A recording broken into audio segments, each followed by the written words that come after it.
Hi, this is Linda Deppa with Uncluttered Professional Organizing and Photo Organizing Services.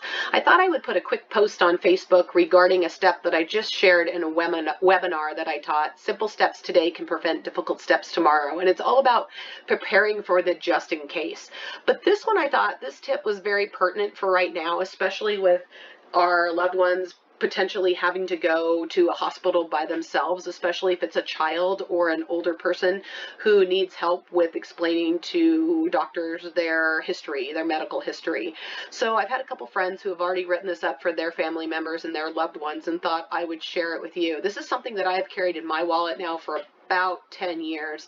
I have an extensive history, medical history from a car accident that I was in. And a lot of times I can't remember when I had a procedure done or what procedure it was, or, what medications am I on right now? Has it changed? So I carry this with me. It also helps when you're going to a new doctor. You can just write on there under surgeries or allergies or medications, see list. Have the front staff do a photocopy of this, and it goes right into your file. This is a living document, so it's always changing as you have different procedures, or it's always changing as your allergies change or your medications change. So that's just something to think about. On my form, what I have is any surgeries or procedures that I've had done. I have my vaccines of when those were.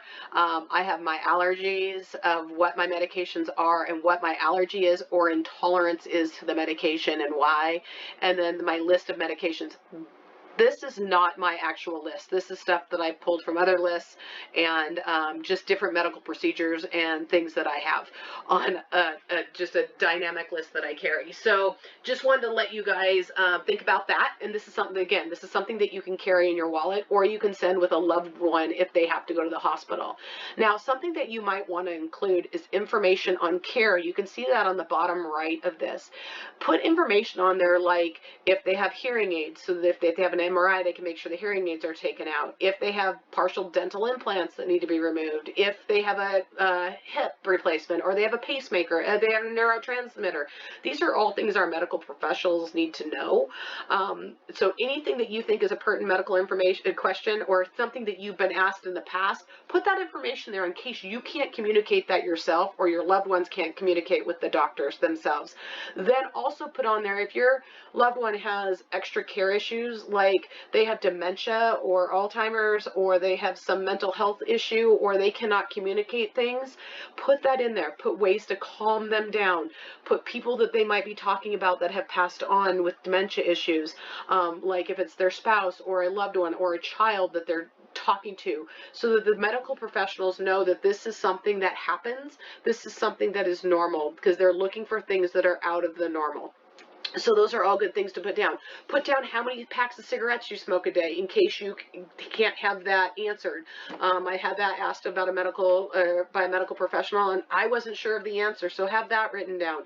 I know that I have loved ones who carry this also in their wallet, and it's really an important thing to have. Another thing, especially right now, that you have to think about is who is your healthcare power of attorney? Who is your medical? What is your medical directives? Where are those documents? Put that on there of who's your power of attorney in case you are incapable of making decisions for yourself, and put their phone number and name on there. All things to think about right now. So again, this is a great list to carry in your wallet and have with you at all times so that you can use it and not have to get hand cramps when filling out those medical forms. You can just have them copy your list. But also if you have to have the medical information given to a doctor so that the doctor knows what they're looking for. You can call into a hospital, an ER room, and say, look in my dad's wallet or look in my mom's wallet.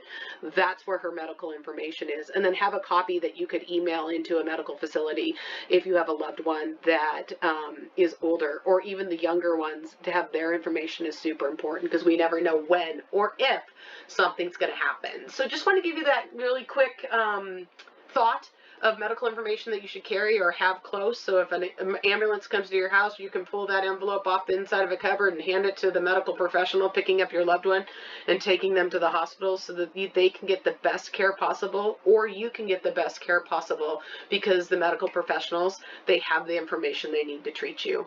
Thank you so much, you guys. Have a great day, and I hope this information helps.